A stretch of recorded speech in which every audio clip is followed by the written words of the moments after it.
one of our week-long trips to the area and sightseeing. So, Yeah, and that cemetery there, yeah, up on the hill right next to. that hillside was crazy. Because all that area is in tsunami zone. Yes. And they've had their fair share of earthquakes and Victorian homes tumbling and other things. So it's. I was fortunate enough to go there once at Christmas time and see, supposedly they have the largest living Christmas tree on the West Coast. And it was beautiful.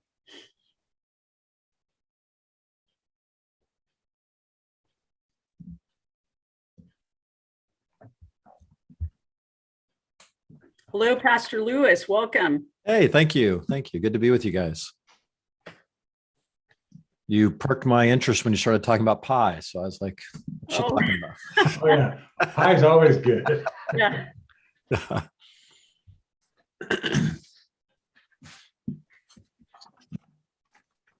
Okay, I have 7 p.m. Miss Elvia, do we have everyone accounted for?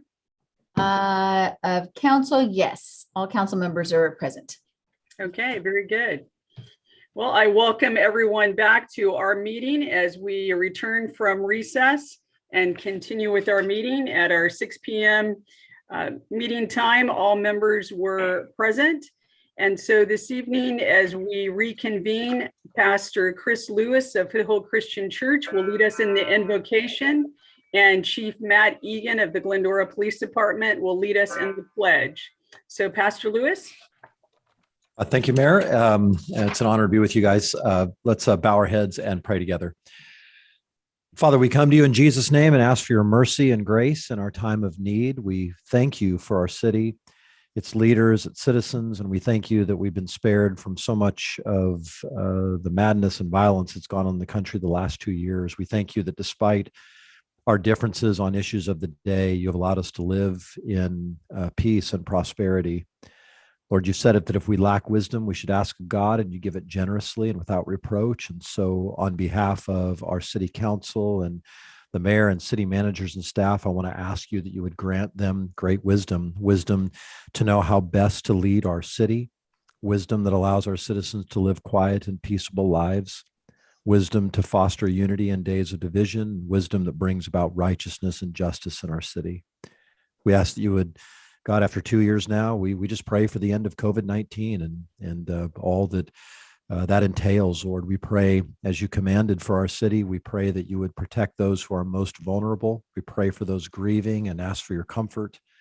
Father, I also pray for those in authority. I pray for our police and those in law enforcement. I thank you for the service that they render to our city and ask that you would protect them from any harm, from either those who would desire to do them evil or even the risk they take every day in the midst of a pandemic. I pray for our medical professionals. Many of them are exhausted and at their wits' end. Lord, sustain them, encourage them. May they know that their labor is not in vain as they serve the sick and dying among us. Father, I pray for our schools, the administrators, teachers, and students in Glendora. We know it's been an exceptionally hard time for them as they try to educate children under very stressful, sometimes unworkable conditions. And so we just pray, help them. And finally, Father, I pray for each member of the city council. I'm thankful for them. I'm thankful for the city staff and the manager as they seek to care for and make decisions that will affect all of us. I pray for unity in their ranks, Lord. I pray against those things that would unnecessarily divide them. Lord, thank you for robust debate and dialogue. But I pray in the end that debate would not divide and would not fester and build walls between the citizenry and its leaders, or even between the leaders themselves. Bless them, Father, and may they sense your help even tonight as they do the good, godly work of making decisions that contribute to human flourishing in our city. We love you. We thank you.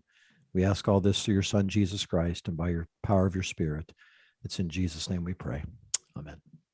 Amen. Chief Egan.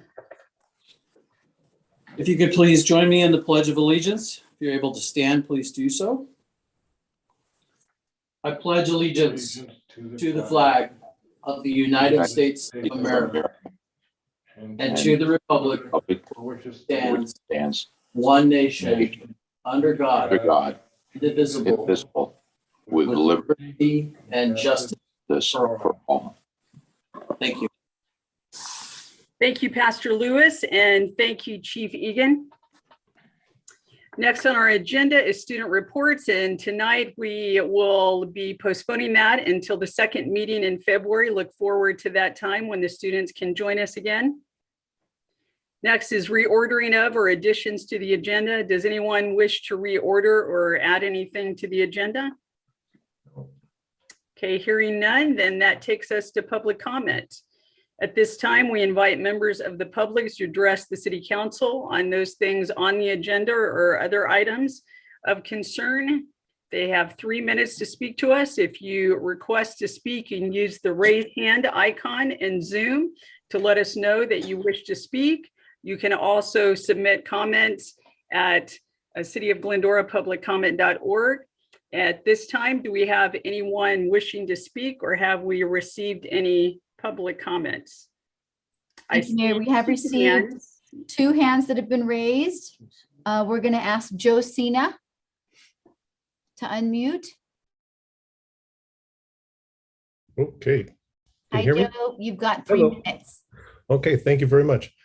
Thank you, Mayor, City Council, City staff. My name is Joe Cena. I'm here for 2 reasons as presidency of the Glendora Chamber of Commerce and the Public Image Chair for Glendora Rotary. The Chamber is attempting to plan things, keep having to change or slow down. You don't want to plan stuff and then cancel it. So we're doing our best with that, and we'll get some events coming up here, but we'll continue to do what we do for our local businesses here. I did want to announce a couple weeks ago, we were notified by the Governor's Office of Emergency Services that we could order at no cost masks, the KN95 surgical masks and hand sanitizer, which I did place an order, which I grossly underestimated.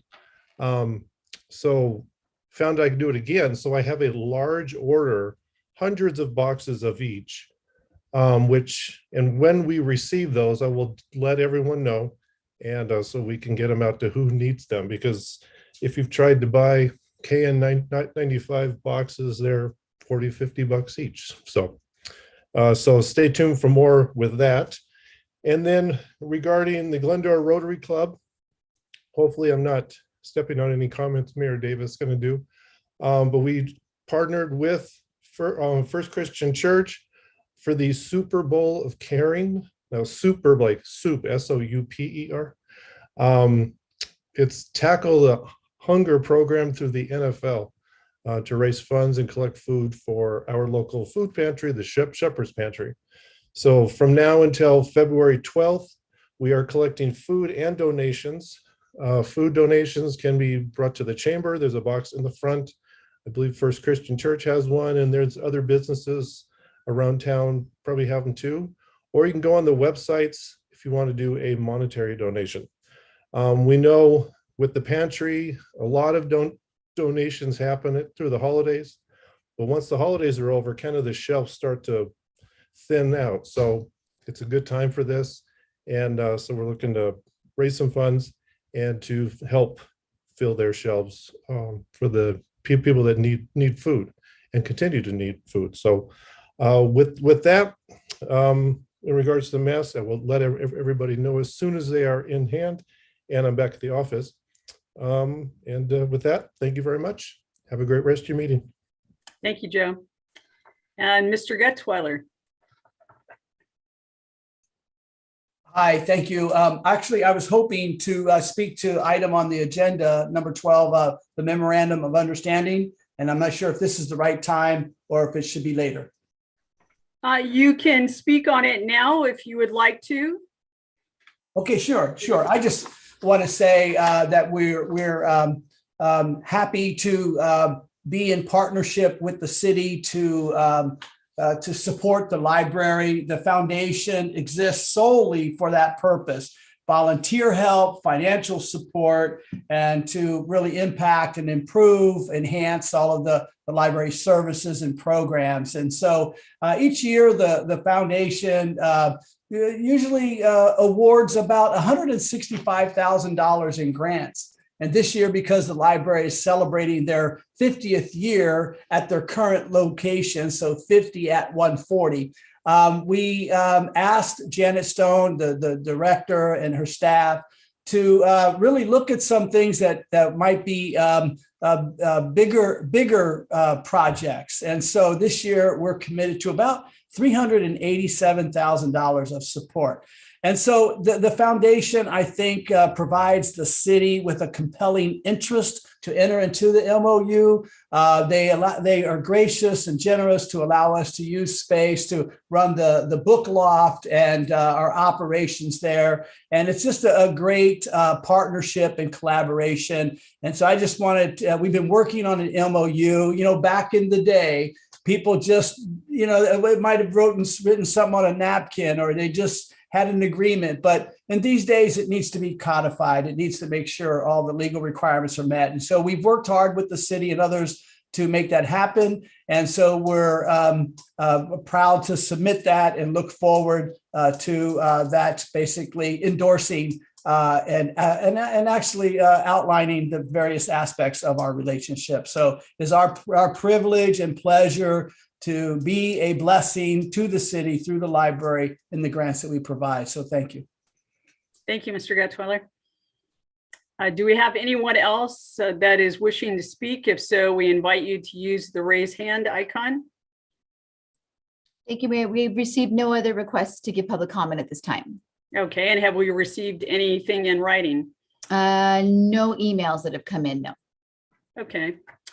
With that, then I will close public comment and bring it back to the council for statements and reports. Councilmember Alawas.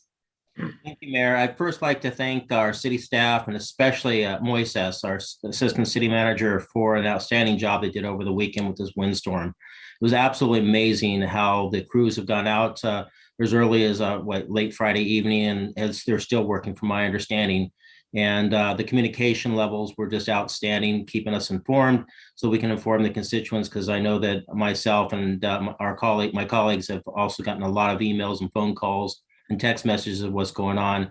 And all the information that was given to us was of great help and support. So I'd like to thank all the staff again and Moises for an outstanding job. I have a question for Adam, and I've been getting a lot of inquiries and questions of why we're still on Zoom and we're not in person. Sure. So Adam, could you possibly speak to the reasons why we're not on the dais? Yeah, there's, not to debate an item that's currently on the agenda, there's a resolution in your packet this evening, since we're not on that item, that discusses why we would go and recommend to go remote. And in short, it's because under the current health orders, having to wear masks indoors at the podium would create some pretty significant audio challenges for the streaming video, in addition to some other seating capacity issues that are there. The resolution is item 9 on the consent calendar this evening, and would urge those residents to read that specific staff report, which outlines the reason. Don't want to get into too much of that conversation here, but we'll have a COVID update in a little bit. Be happy to provide some of the other metrics and hopefully a timeline of when we can get back in person. I just wanted this to be something separate and special, because I didn't want to get lost in the weeds. And some folks want to know if it's because of distancing, whether we can't do so well on the dais, and or vaccination status, or number of folks we can bring in.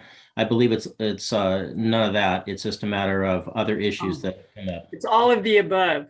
And Mr. Raymond can get into that under his COVID report. That'd be great if you can highlight some of that. I appreciate that. Thank you, Mayor. Happy to. And thank you, Councilmember Thompson.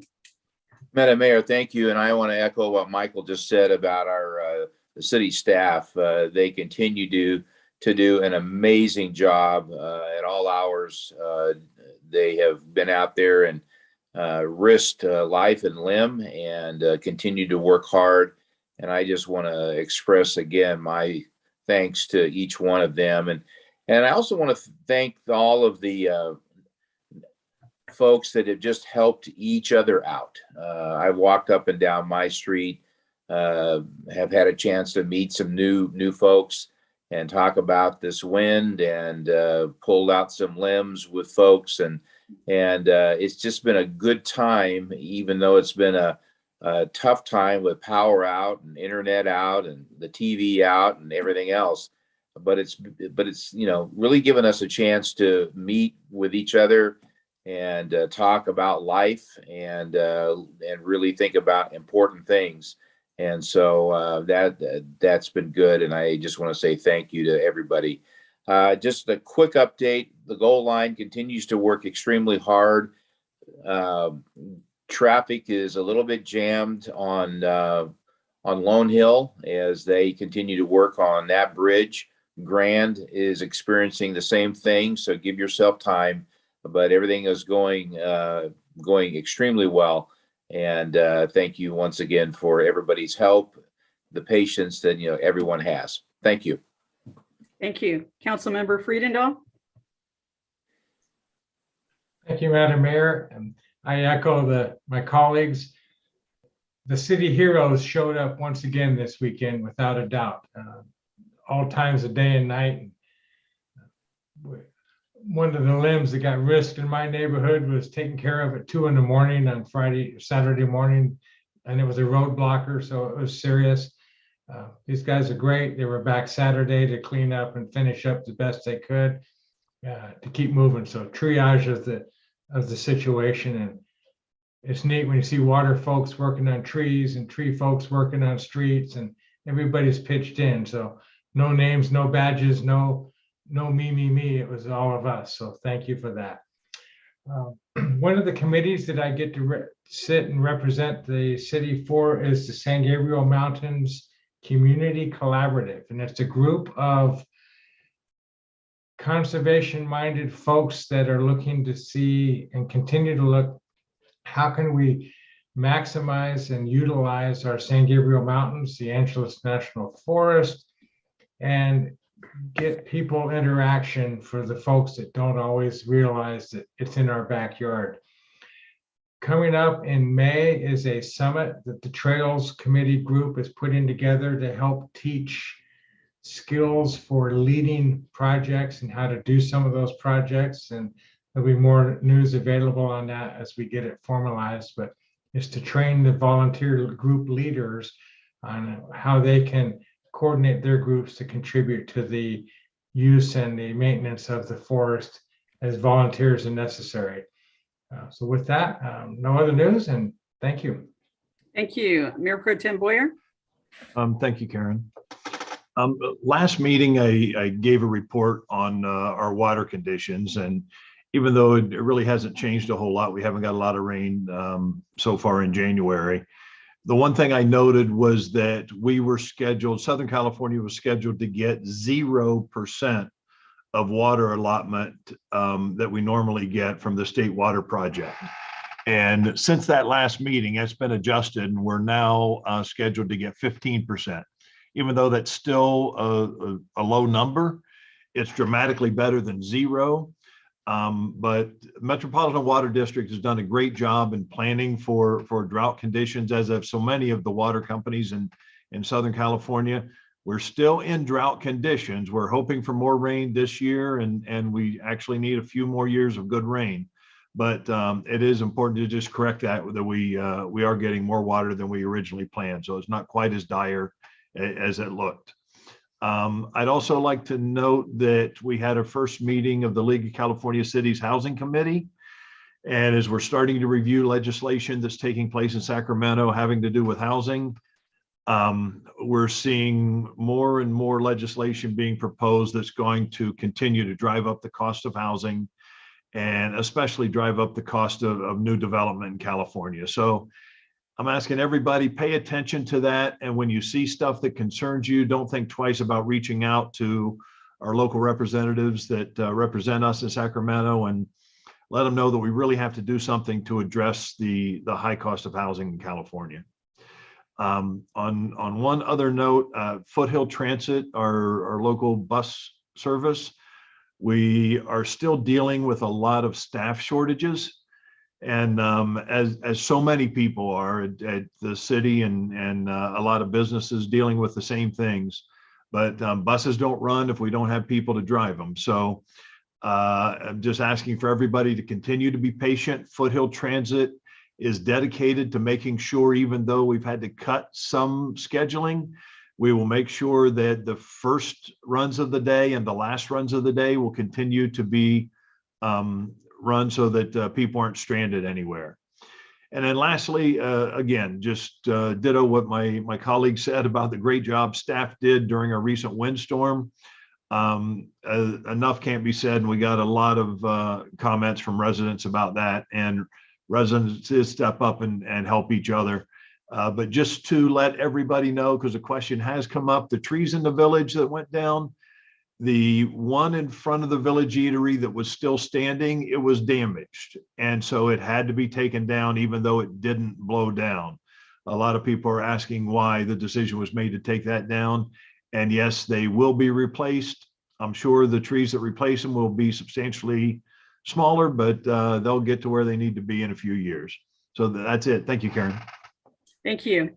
And again, I echo the gratitude to staff and for their tremendous efforts. And also just to residents who maybe are still wondering about some things around town. They have been working around the clock, so they will get to everything as quickly as they can, but we applaud everyone's efforts. And as Mendel said, and thanks to residents who pitched in and helped each other as well. One of the boards that I represent the council on is the sanitation district. And you may have heard on the news recently, one of the things they're able to do is actually monitor COVID through wastewater. So they're able to see some trends that way. As well as recently in the news, there was information about 2 sewage spills. One of those was related to LA County Sanitation District, one was not, but they did assist with the cleanup of both of those because of their expertise. And also they are ahead of the curve on looking at ways to convert organic waste into energy. So if you want to know more about what the LA County Sanitation District is doing, you can go to their website, which is lacsd.org. And if you're into a lot of that scientific stuff, it's pretty fascinating what they're doing and how they're trying to think ahead of using that which is not usable any longer and make it into something usable for our future. So with that, I will bring it back to the city manager and city attorney for any reports they may want to make before we go to the COVID update. Mr. Raymond or Mr. Winder? No update from me, Mayor. Nothing from me, Mayor. Okay, well then that brings us to the COVID reopening of the economy update. Mr. Raymond. Thank you very much, Mayor. Quickly, I'll highlight on a couple items we were going to briefly provide an update on and then touch a little bit about in-person meetings and some of the rules surrounding that. We received from LA County revisions for those of you who are hosting events. The definition of what's considered a mega event for outdoors has been reduced from 5,000 people to 1,000 and indoor events from 1,000 to 500. This triggers a requirement for attendees to provide either a negative COVID test and or provide proof of vaccination status. Additionally, happy to report our youth basketball is back. We took a brief pause in reviewing the rules in place in LA County for youth sports.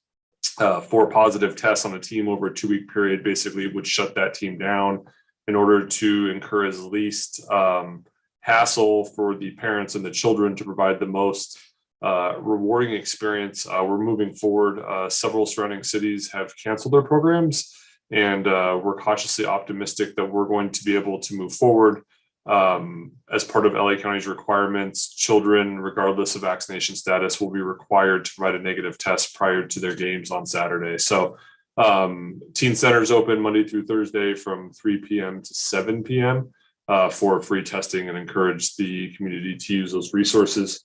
Quickly, as the councilman indicated earlier, there's an item on your agenda this evening, item 9 on consent calendar, which is a required resolution in the state of California to continue to meet remotely. Included in the body of that staff report includes 5 areas that we've discussed previously on a couple discussion items, and essentially the ability to meet remotely helps us solve the mask wearing during meetings, the quality of the audio recording for at home and online viewing, public access to a facility under current requirements, room capacity limits that would be smaller based on a limited number of individuals, and then vaccination and non-vaccination protocols.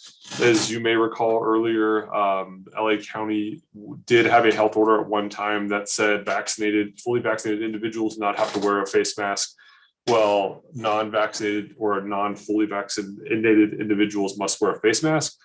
Staff would be responsible for going over that documentation of all attendees to the meeting. In addition, several of us have sat on hybrid meetings, both in person and remote, and trying to coordinate that with modern technology, even as great as it is still very difficult. I would like to point out more than a year and a half ago when we began this journey, staff took the opportunity under Kathleen's leadership to ensure that our council chambers do have the ability to do hybrid meetings, that people could call in on Zoom and create public comment. So as we are ready to return and meet with the council on that decision, we will try to make the best enjoyable experience. And right now, these remote meetings allows the greatest access to the entire council and to this process. So that is why we continue to recommend to move forward in this way. And the resolution on item 9 provides the authority under which to do so. And I think that is it for me. The average case counts are down by about 10,000. There are currently 30,000 on average. We were in the high 40s. We've crested the peak and on the way down. So we're all hoping for a very steep decline, similar to what we've seen in the other surges. Hospitalizations are down as well. So all encouraging signs moving forward. And like everyone else, we look forward to getting back to normal. And I, for one, cannot wait to give my very last COVID-19 update.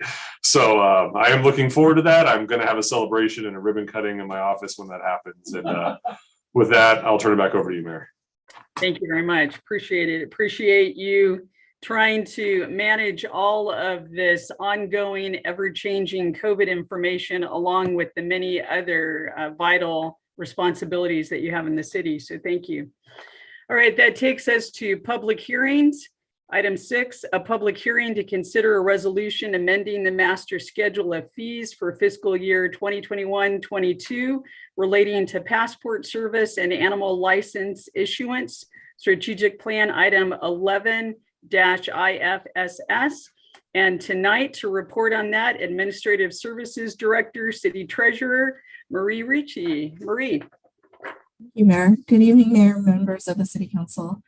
The item before you is a consideration of 2 fees. The first is the passport fee that was increased by the U.S. Department of State. Those fees collected are remitted directly to the state. The second fee is the penalty for registering an unaltered dog late and is paid directly to the Inland Valley Humane Society.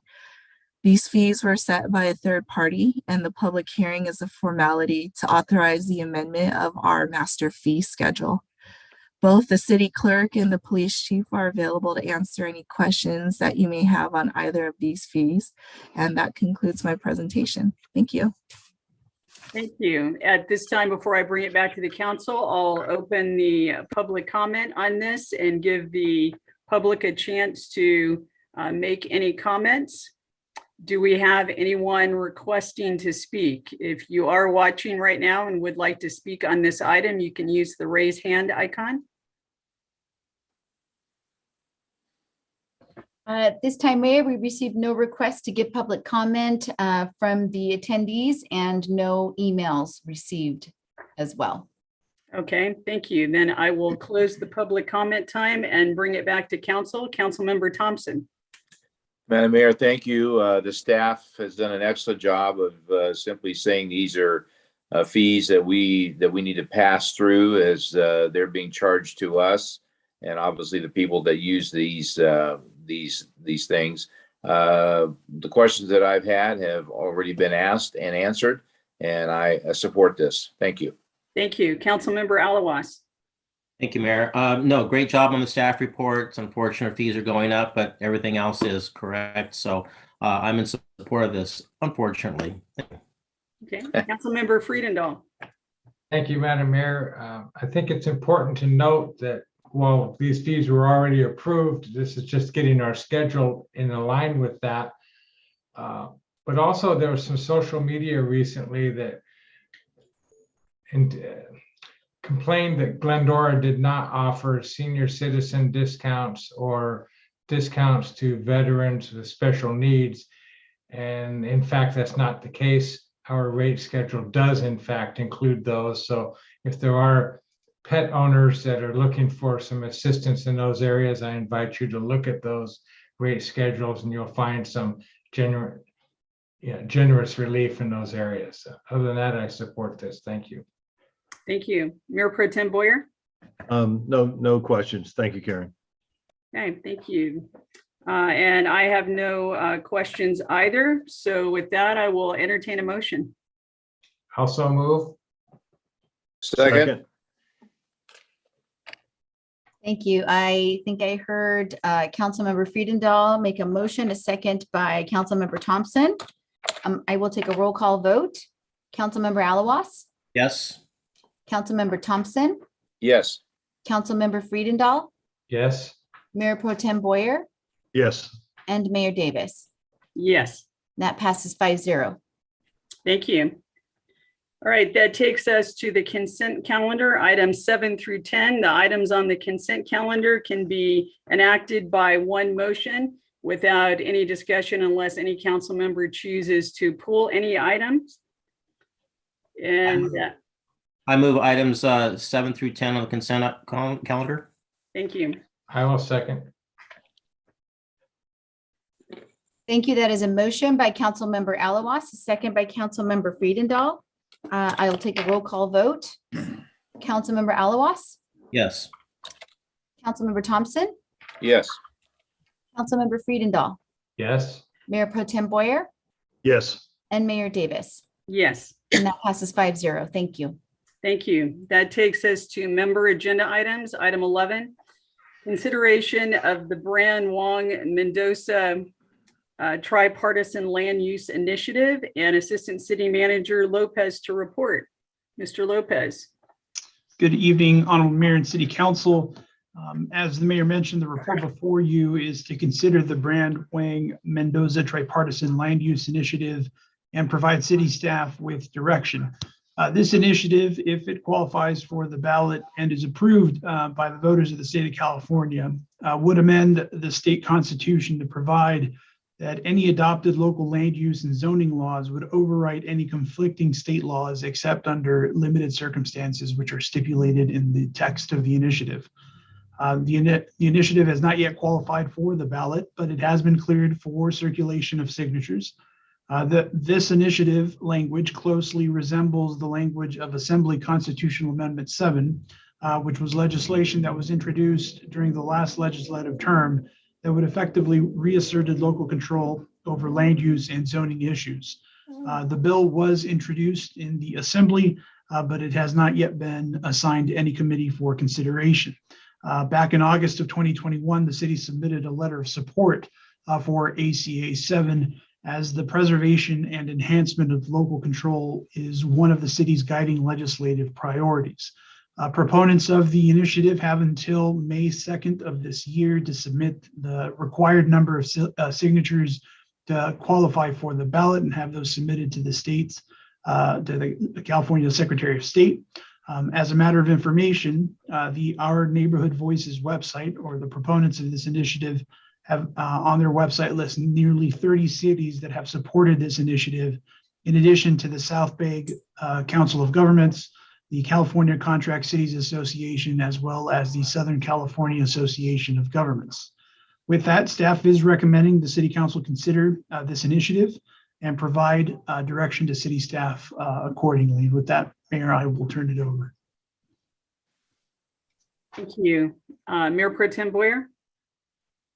Well, this is one of those things that, we continue to talk about the cost of housing and the shortage of housing in California. And it's obvious that we have some issues and we need to do something to address this. I think that is addressed best at the local level. It always had been. And unfortunately, in the last about 10 years, Sacramento has gotten more and more involved in local land use issues. And so I am very supportive of this. I asked for this to be put on the agenda, and I hope that as a council, we can see the value in bringing those decisions back to the local level. So curious to hear what everybody else has to say. Councilmember Thompson? Madam Mayor, thank you. Gary, I echo everything that you have just said. I think staff's done an excellent job in terms of writing all of the salient points, and to have SCAG and CCA and other large groups support this, I think makes a statement. So I support this and hope that we can keep the kind of control that we all need. Thank you. Councilmember Alawas? Mayor, this is going along the same lines of the discussion we've been having for quite some time about local control and bringing it back. I think we do a much better job here, as Councilmember Gary Boyer had mentioned, and he has been mentioning. The cost of housing keeps going higher and higher, and it's a direct result of what Sacramento is continuing to doing and putting the burden on us and raising fees and the complexity of this whole process. I'm in support of sending a letter of support for AC7 to make this go forward. Hopefully this gets done quickly, they get the signatures, and we can bring back control back to our cities. Thank you. Councilmember Friedendahl? Thank you. I clearly concur with this and support this. And I hope that our residents, if they like the Glendora the way it is and see that we can control how we grow and expand and improve ourselves versus being mandated, please watch this as residents and vote on it when it comes to our opportunity and vote in favor. So I encourage this. Thank you. Thank you. Unfortunately, and they were not done as well as they could have, and not always carrying out the intent correctly, but the state got involved because cities kept finding reasons not to build housing. So I support local control and us deciding what that housing looks like for us. But at the same time, I want to strongly say that something needs to be done. And I know it's not the intent of my colleagues to not do anything, but I hope for cities that they use this to truly do just that and build something, because we can't continue as cities to say no, no, no, and not do something. So that is the caveat to local control, is that I hope the second part of the conversation, and for the city of Glendora very soon, that we say what we will do rather than conversations of what we won't do. So that's my comment on that. So with that, I invite a motion. I would I'll move to that we. approve. Oh, Yeah, no, you go ahead, Gary, because this is really yours. So please, please do. But I will Okay, second you. I will move that the Glendora City Council supports a resolution to support the Brand Hang Mendoza Tripartisan Land Use Initiative. Second. Okay, thank you. That is a motion by Mayor Pro Tem Boyer and a second by Councilmember Thompson. I will take a roll call vote. Councilmember Alawas, That's a mouthful, Gary. Yes. Councilmember Thompson, Yes. Councilmember Friedendahl, Yes. Mayor Pro Tem Boyer, Yes. and Mayor Davis. Yes, with hopes for more in the future. Yes, and that passes 5-0. Thank you. Thank you. That takes us to unfinished business, none. And then next on to new business. Item 12, execute a memorandum of understanding between the Glendora Public Library Friends Foundation and the City of Glendora, which is part of strategic plan item 40. And with that, I will invite Library Director Janet Stone to report. Janet. Thank you. Good evening, Mayor, Council, community members, city staff, and Glendora Public Library Friends Foundation. It is my pleasure to be here to present this potential milestone in our very significant relationship with the Glendora Public Library Friends Foundation. Next slide, please. So just in broad strokes, the Glendora Public Library Friends Foundation provides financial and volunteer support to enhance the services of the Glendora Public Library. This current fiscal year alone, that's around $387,000 of support. The proposed MOU that is before you would be in effect for 5 years, subject to annual review, and continues the sharing of certain library space and in-kind services. It has been recommended for approval by council by both the GPL Friends Foundation Board of Directors and the Board of Library Trustees. Next slide, please. So a few of the key actions listed here include the Center for Nonprofit Management's study of the City of Glendora's 3 support foundations back in 2017. City Council approved a Community Services Foundation Memorandum of Understanding in 2019. And after a draft of the Friends Foundation MOU was presented to the Board of Library Trustees and the Friends Foundation Board, they both recommended its approval by council. Next slide, please. So the foundation was established upon initiative of private donors and citizen volunteers back in 1993.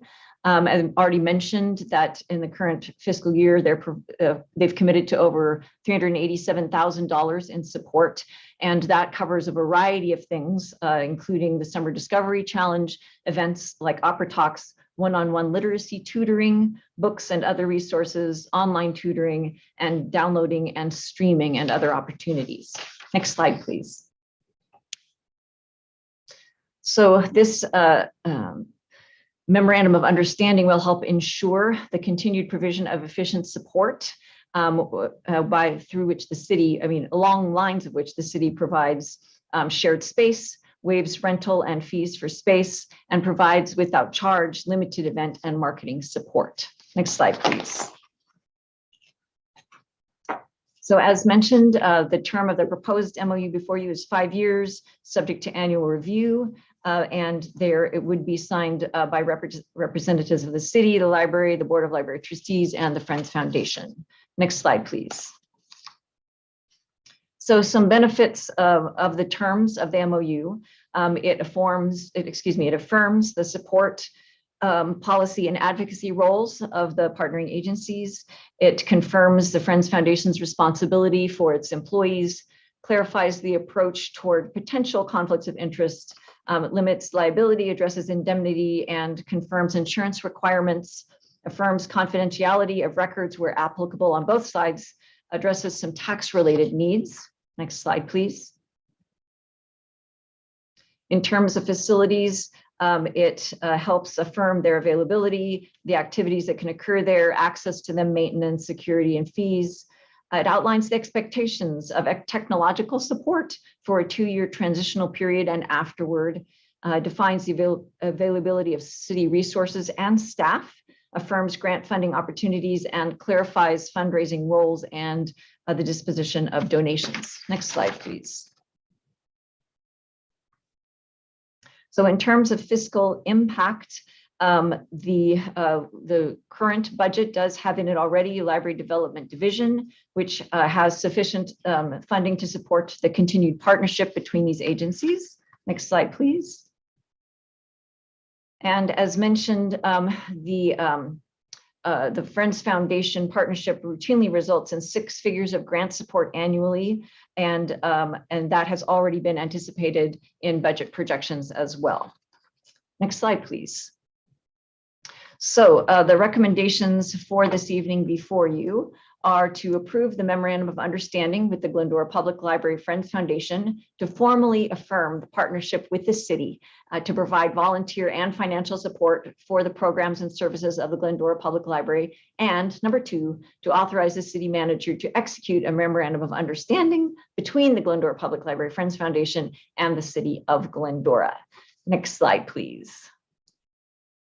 I am happy to answer any questions should you have them. Okay. Thank you, Director Stone. Right, Councilmember Thompson. Madam Mayor, thank you. I don't know where to start, except if we were together at City Hall, I would have brought a number of the poppers that we've all used for very special events.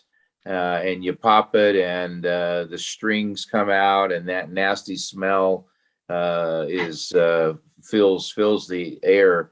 This is a moment such as that, and we need to celebrate this. I really appreciate everything that staff has done, and I really appreciated what Bo said when he had a chance to talk. I know that he and his board have worked very, very hard to make this occur. Maggie has been right there by his side, and I want to express my thanks to her. This is a golden jewel that our city has. We've often said that, but sometimes I don't think that we say it with the kind of spirit that we really need to have. But I want to say thank you to Gary. I had a chance to work with him on this, but I credit Gary really for a lot of this work and working through some of these things. And Gary and I are just so pleased that we've finished this and it's here, and we both hope that everybody will vote to affirm this. Bo is right. We have had a handshake for a long time, and it's worked well. But it's now time to do what Janet has said, and I think that we are there. It's a agreement that is a win-win for all of us, and will enable us to do really the work that all of us want. Bo, thank you for the gift that you had said is going to be going on this year, $387,000. That's an incredible gift and speaks well of the public support for everything that's going on. So I support this. Thank you to everyone, and let's just get it done. Thank you. Thank you. Mayor Pro Tem Boyer, I think he was ready to pop a bottle of champagne. Right there. He had something he was waving around. So yeah, there you go. Absolutely. Well, Mendel said it all. I got to tell you, though, this is one of those things that this would have been a great documentary to follow this from the beginnings of trying to create this MOU to us finally getting to where we are today, as to one of the issues as to why government is too big and too complicated today. When Mendel and I first got elected in 2015, this was going on. There was a time that the Friends Foundation board was so frustrated. I stepped into a meeting with them. They were ready just to hang everything up, because a lot of the things that have to be done because we're dealing with a government entity doesn't make a whole lot of sense. And we've got this amazing group of volunteers that are raising money, but more importantly, they are the tie between the community of Glendora, the residents, and the library, and the support we get from our residents. A lot has to do with the outreach of the foundation.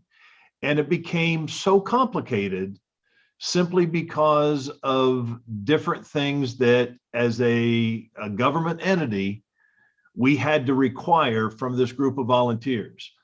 My hope is that someday we can get away from having to make this so difficult, but just the complications as to identify the difference between a volunteer and when somebody crosses the line from being a volunteer and an employee, or if somebody is using certain space at the city, it can complicate issues if they spend too much time here.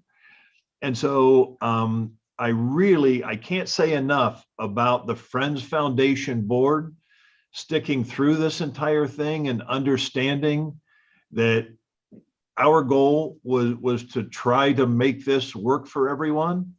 And the fact that they continued to raise money, they continued to outreach for the library at the same time they were dealing with this issue of trying to get this together. I can't speak highly enough of the foundation's board and their membership of getting us to this point where we are today. So I am very much looking forward to seeing this pass tonight. And I'm really looking forward to Kathy and I being able to have conversations different than, when do you think we're going to finalize the MOU? So let's get this thing done tonight. Thank you. Thank you. Councilmember Friedendahl. Thank you, Madam Mayor, and thank you to the library staff, Janet, and the foundation staff, Maggie and Bo, and the whole team. Two great partnership entities that are keystones to our community. So let's wave the flag on this marathon race and keep going. So thank you for your support, and I say we get this signed. Thank you. Thank you. Councilmember Alawas. Thank you, Karen. Janet, thank you very much for hanging in there, and thank you for everyone with their extreme stamina for all these years of working on this issue. And Mendel and Gary said it best, although I may take issue with poppers, but it's a long time coming. All of everyone's hearts are in the right place. I'm so very grateful that this is going forward, because we do have a jewel, as Mendel said, with our library and the Friends Foundation. We're unique in Glendora to have this, and I'm so very proud and pleased. So I will vote yes on this. Thank you. And I would just echo the gratitude to the Friends Foundation for all that they have done, are doing, and are yet to do. Thank you to the library staff. Thank you, Janet, for helping to coordinate all of this. And with that, I will ask for a motion. I will be happy to move that we approve the agreement for the Memorandum of Understanding with the Glendora Public Library Friends Foundation. Second. Okay, that is a motion by Mayor Pro Tem Boyer, a second by Councilmember Thompson. I'll take a roll call vote. Councilmember Alawas. Enthusiastically, yes. Councilmember Thompson. The same, yes. Councilmember Friedendahl. Yes, please. Mayor Pro Tem Boyer. Yes. And Mayor Davis. Yes. And that passes 5-0. Thank you. Thank you. All right, that takes us to item 13, Mauna Avenue and Bus Plaza conceptual improvements. And I believe that Vanessa will be making this presentation tonight. Welcome. Thank you. Thank you, council members, for having me. My name is Vanessa Mikhail. I'm Transportation Division's Management Analyst, here to present Mauna Avenue and Bus Plaza conceptual improvements. Elvia, please, next slide. So what started back in March, we were directed by council to develop some design and conceptual ideas for the west and east Mauna Avenue areas along with the Bus Plaza. So now we're back today with some actual drafts of our designs that we were going to request some feedback from. Next slide, please. So here's some visual pictures of the existing plazas, which is West and East Mita Avenue, along with the Bus Plaza. As you can see in the pictures, it's mostly just outdoor dining along with some concrete planters to enclose the area. There's string lighting, and the Bus Plaza is just more of an unactivated civic area. So that's currently what it is right now. Next slide, please. So our design firm Placeworks has developed some pretty interesting plaza and design concepts. So starting with West Mita Plaza, and please excuse the beer in beer garden. That was just a design title by Placeworks. But to introduce some of the elements, we were thinking about having some string lighting attached to either the buildings, or we could include pole footings into the concrete, but we would definitely like to have some string lightings, activate the area, provide like an ambient space with some colorful shade sails underneath. And the first right side of the plaza would be an outdoor dining space with picnic tables. We had spoken to Sushi and I, and also Frizella's, and it seemed that they were more interested in a more communal dining area rather than having their own parklets. And then the left side of the plaza would be a more game recreation area, which would include some pub games, as I will present in the next slide. So we just want to create a more recreative area, dining area, inviting residents and people to the Glendora Village. Next slide, please.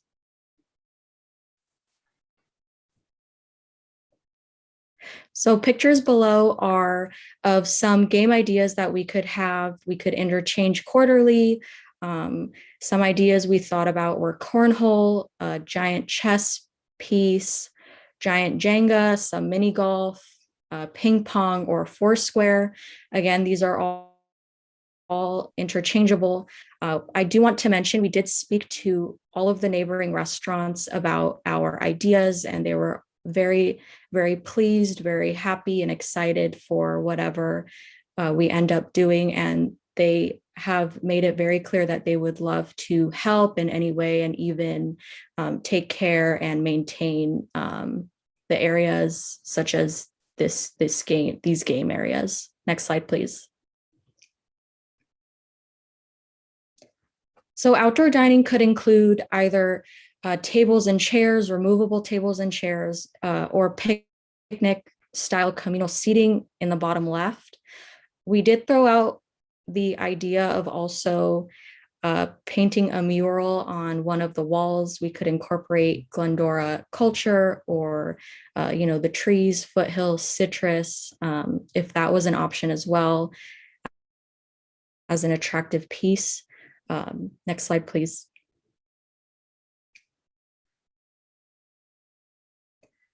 On the left are the shade sails that would potentially go under the string lighting. There's different design ideas depending on what's most cost efficient and makes sense for the city, along with the string lighting that we thought about doing. It just depends on the owners of the two buildings and if it's even feasible. If not, we could go with the pole footing route on the concrete. Next slide, please.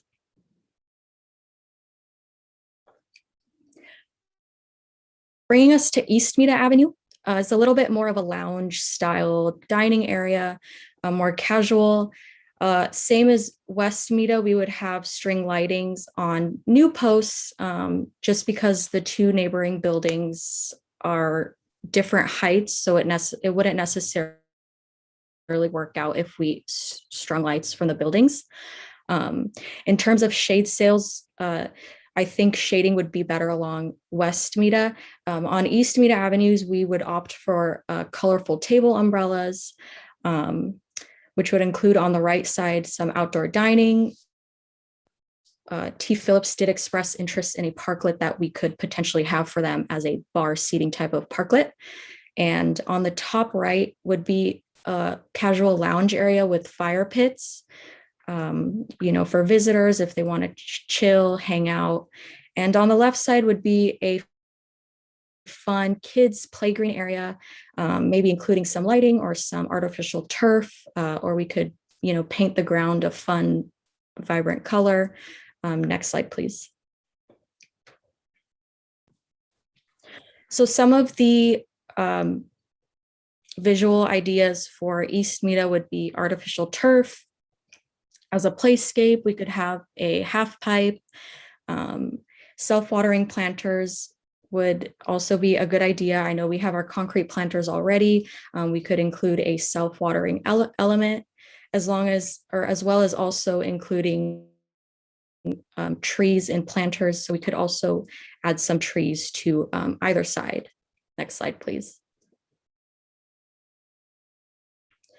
And again, outdoor dining, as previously mentioned in the other slide, there's also photos of kind of what the fire pits would include, which was very popular with Planning Commission. They did express excitement for fire pits, so we'll have to see how that works out with legally.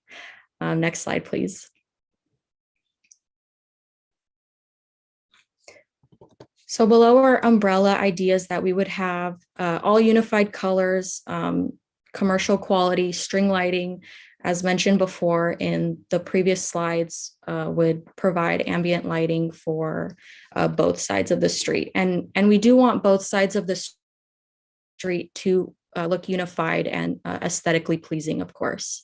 So that's also important as well. Next slide, please.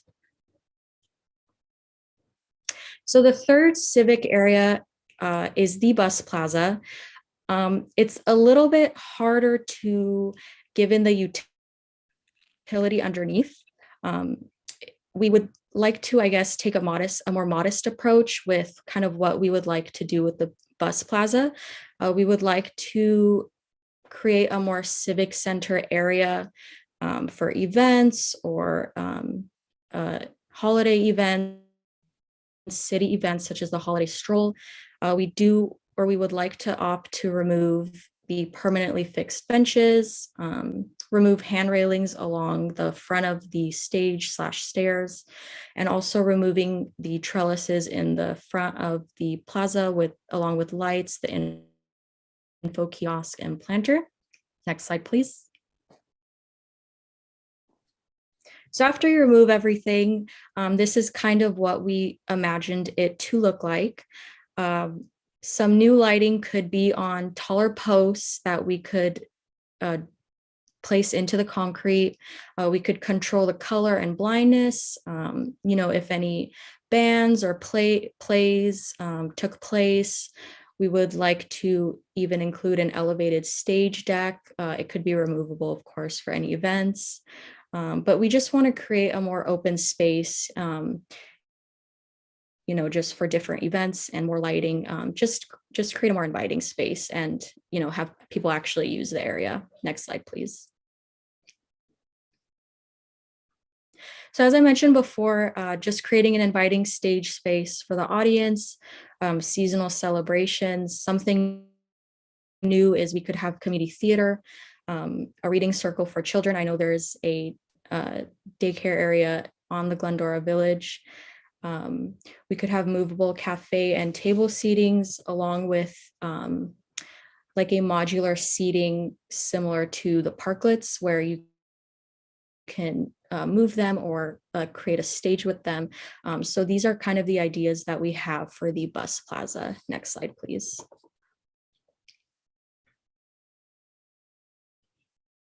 And again, just some visual representations of some overhead lighting, posts for stage lighting. Now, if we did want to do kind of a fun, aesthetically pleasing overhead art element piece, there are a few photos of balloons on top strung from each side of the building, or umbrellas, or some sort of colorful banner on top. Next slide, please. And those are the three plaza areas that we are focusing on. I just wanted to include it one more time. As you can see, it's West and East Mita along with the Bus Plaza. Next slide, please. I did also want to give a outdoor dining and parklet update. We just wanted to update since there were operational and compliance concerns. However, we are working closely with partners, the neighboring restaurants, and internally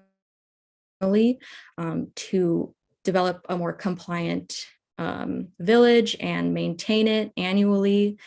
Since this is a living project, I know our first phase was done with the building and the manual and everything with the parklets. However, since it is an ongoing living project, it is important to make sure we are in compliance and maintain annually.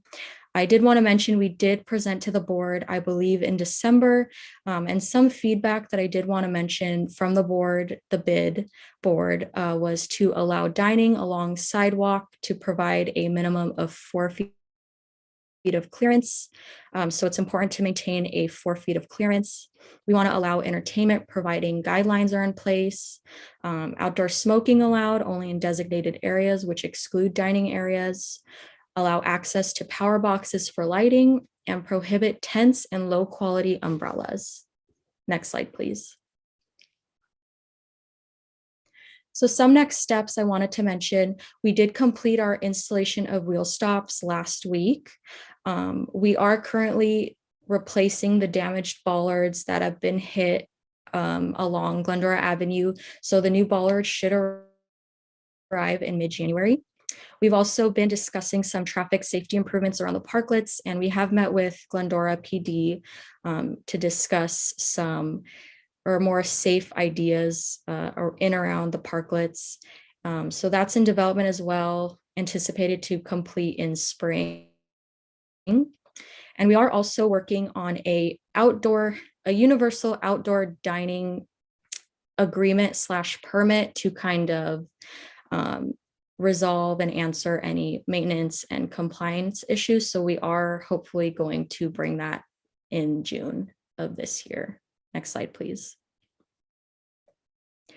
So we are recommending and asking that, we are asking that the City Council provide direction to staff regarding conceptual improvements and programming for Mita Avenue and Bus Plaza. Next slide, please. And I'm happy to answer any questions. I also have Moises, the Assistant City Manager, and Jeff Kugel with me, Community Development Director. Feel free to chime in also. But yes, I'm also happy to answer any questions that council may have. Thank you very much, Vanessa. Appreciate it. Councilmember Friedendahl.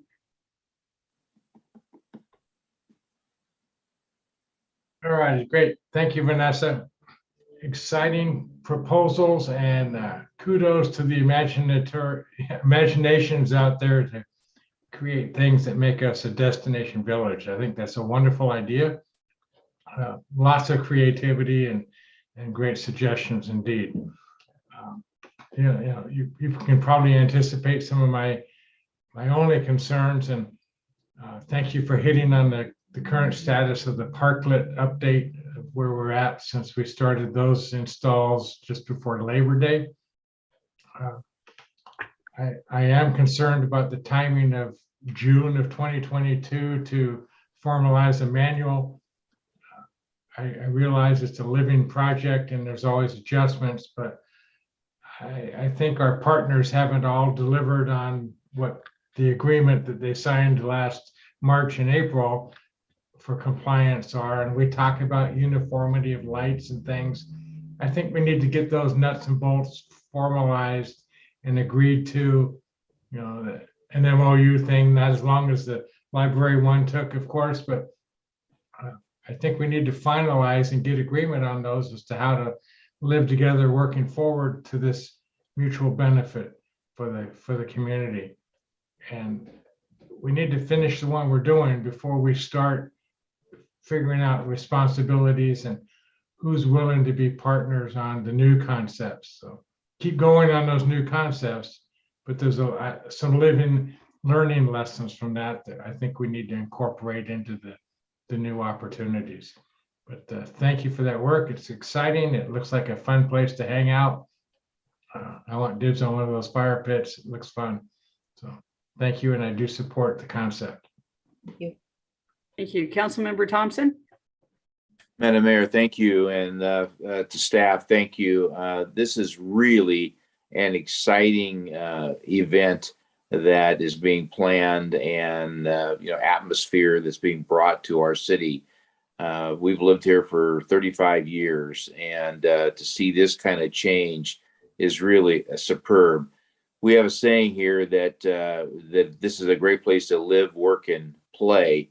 And this is going to, amplify that by, this is going to be a great place to live, work, play, hang out, eat, drink, and be able to just meet friends.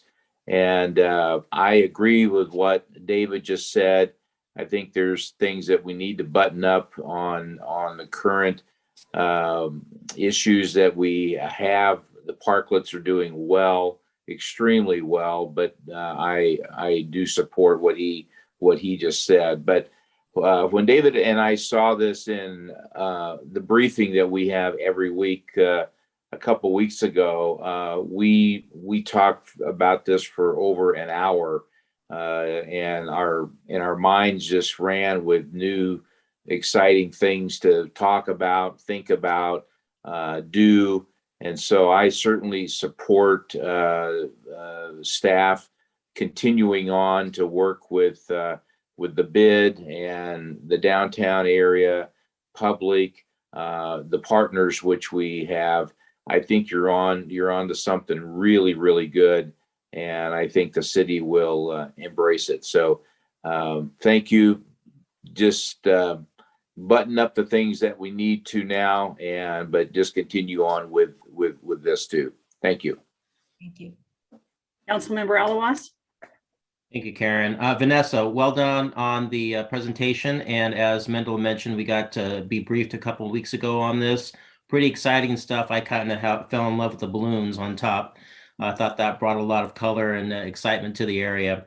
My concern is kind of along the lines of what Mendel just mentioned as far as buttoning up what we have going on currently.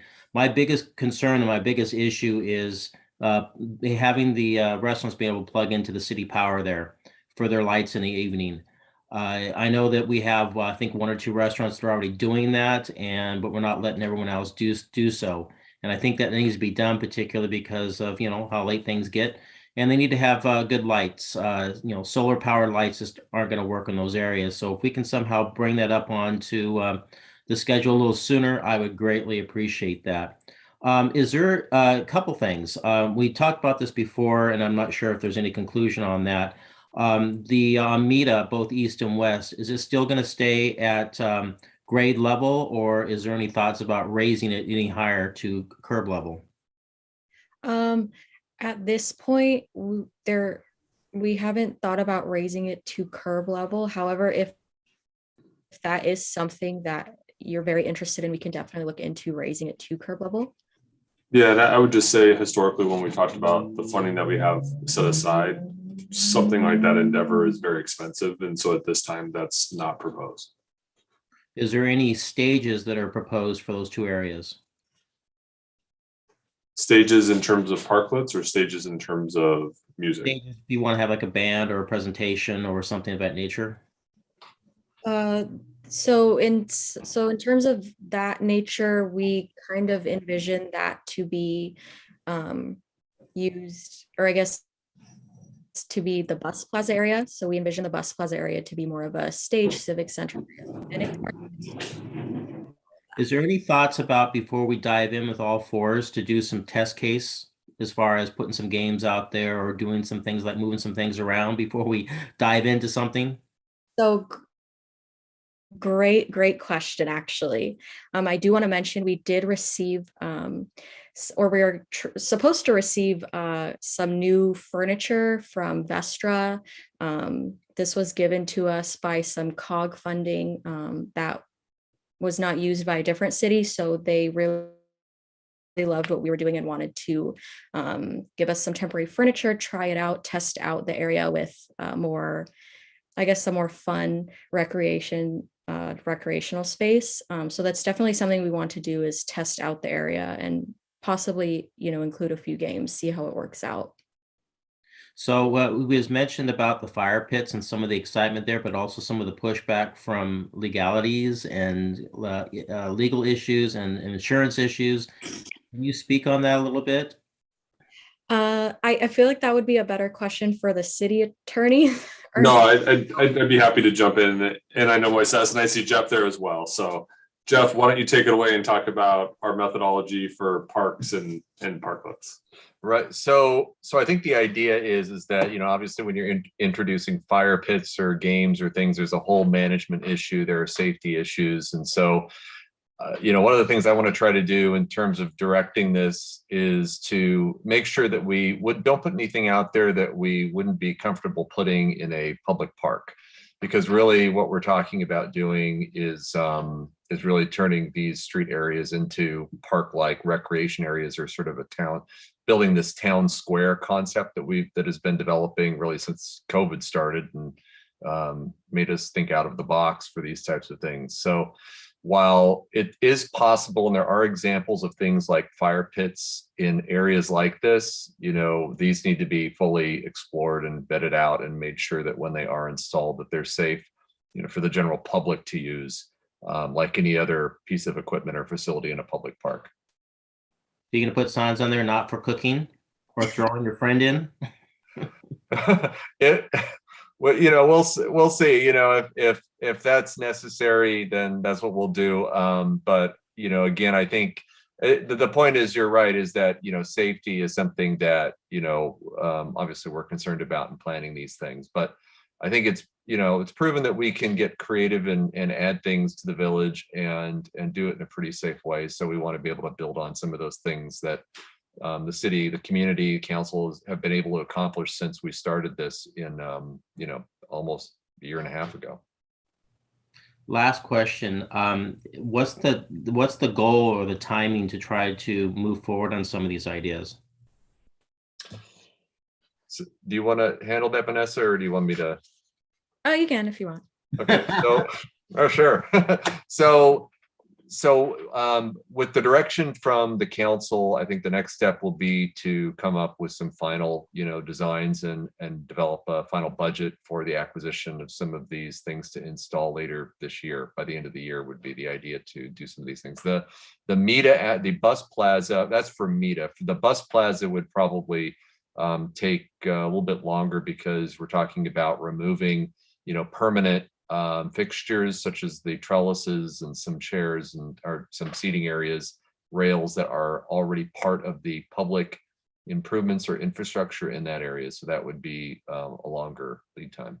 And Jeff, while you're on a roll, would you mind touching briefly on the timeline on the wrap of the parklets and how it all fits together with if we change any or look at changing any other zoning to have some unified entertainment or other options as well? Well, I think, it's been brought up that, how we handle, or questions about how we might handle entertainment outside in the village. The Business Improvement District, we did present the same information to them. And so the BID board, which is sort of in a way represents the village businesses, said they acknowledge that, okay, entertainment is good. It's fun. It's something that would be good to add, but there's a management issue and a conflict issue.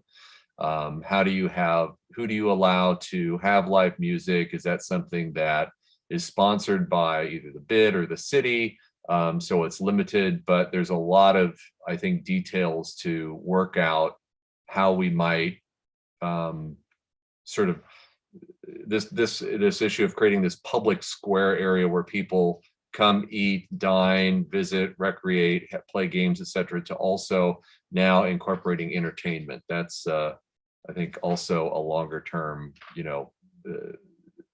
program to try to develop and manage into the public area, but it's something that has been brought up.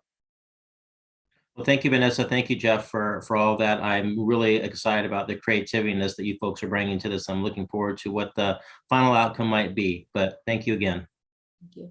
Thank you. Mayor Pro Tem Boyer.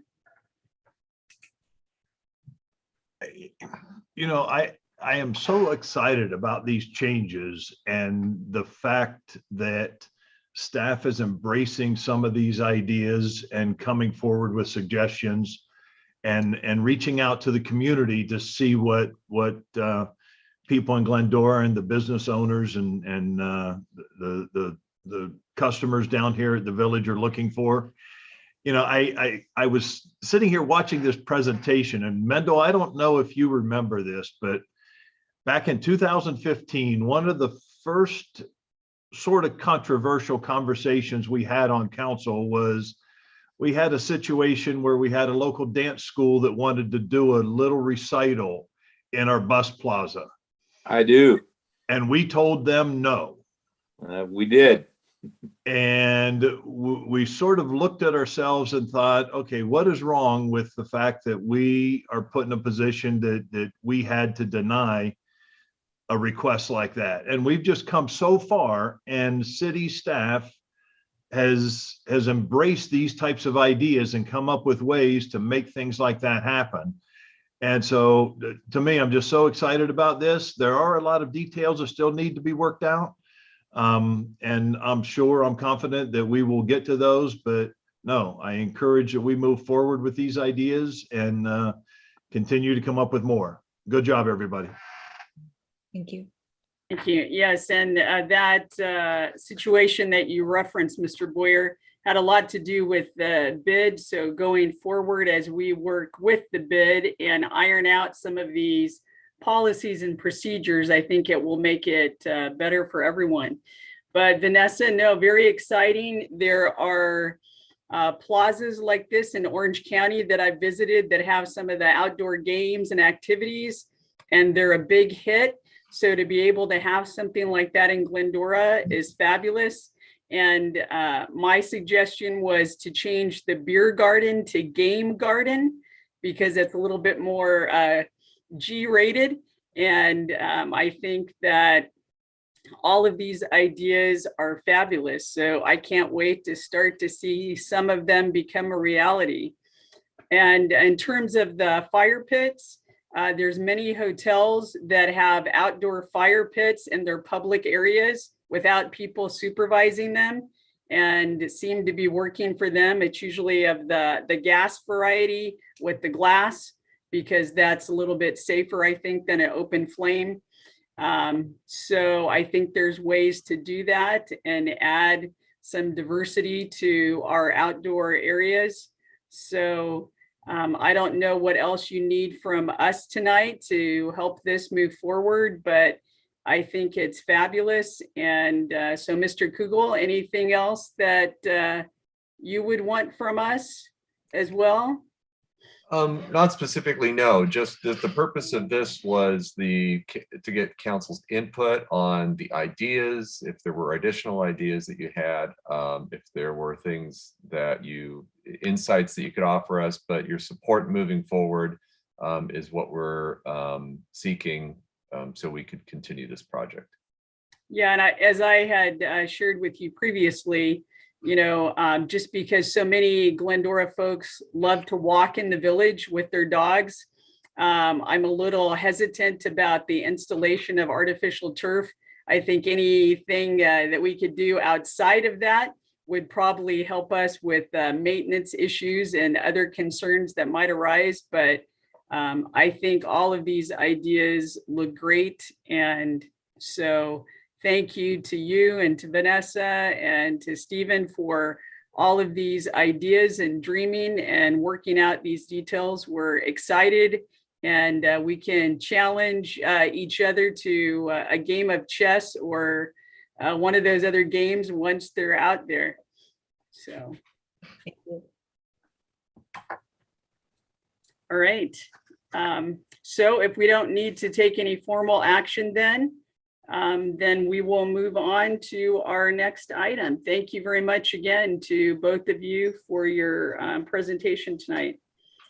All right, that takes us to item 14, Capital Improvement Program Update, Part 2 for fiscal years 2021 to 2023 projects, amending the 5-year capital improvement program and authorizing appropriations. And tonight, Public Works Director Allison Sweet to report. Allison.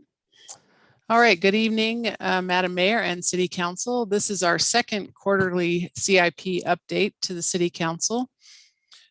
Next slide, please. And first, I would like to introduce our Public Works team that made this all possible.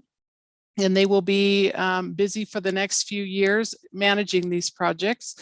They're all here on this Zoom meeting, and I'll just call out their names. We have Chisholm Abagalu, our Assistant Public Works Director for Water, Michael Sled, who's our Assistant Director for Parks, Trees, Streets, and Fleet.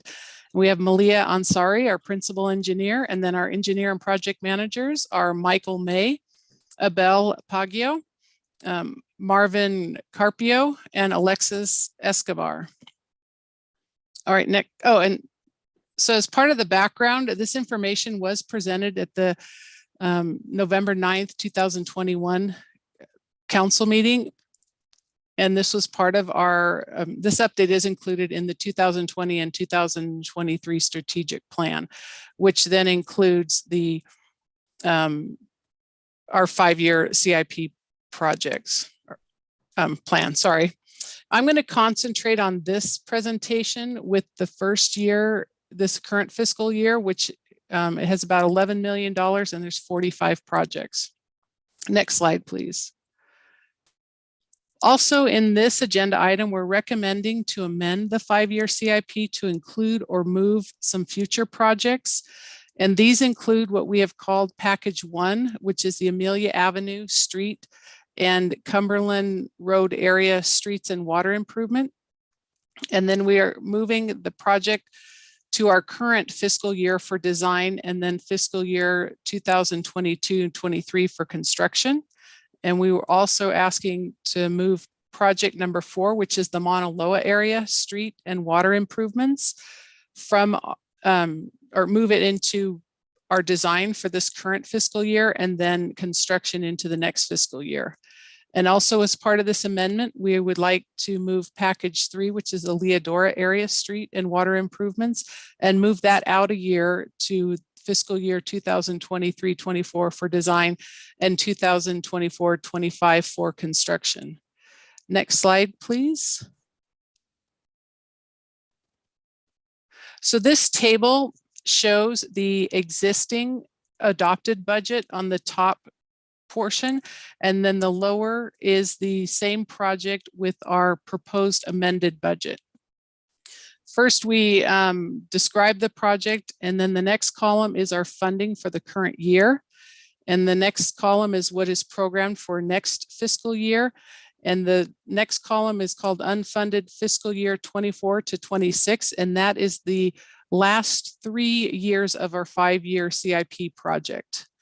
So as this one currently stands, we have $50,000 in our current funded for our current year and $790,000 programmed for next year, and then with $1.75 million for unfunded. And then if we go down to what we're asking for the amended 5-year capital improvement project, we are asking for $226,000 this current year, and then $3,176,000 for next fiscal year for the actual construction. And so the changes from the adopted budget are $176,000 for the current year, and then $2.386 million for next year, and then the rest is unfunded. And we're going to continue to develop our CIP, so some of these may change in the outer years what the actual need is. Next slide, please. Oh, next slide. Oh, there we go. So on here is our package 4, which is the Mauna area street rehabilitation and water main replacement. And in our current adopted budget, there was no money funded for this year. There was $115,000 programmed for next year, and then basically $2.2 million in the unfunded years. Then we would propose to bring that forward and have it funded this year for design at $100,000, and then $4 million programmed for next year for construction. And so this changes our current adopted budget to increase $100,000. And so the appropriation that we are asking for is $276,000 for the current year to amend the budget. Next slide, please. So this slide represents 4 projects that have been completed in the current fiscal year, and it's 2 water projects and 2 street projects. Next slide, please. So with this CIP update, staff has prepared an active projects list, which will soon be available on our website and will be updated monthly and show the status of all of our active projects.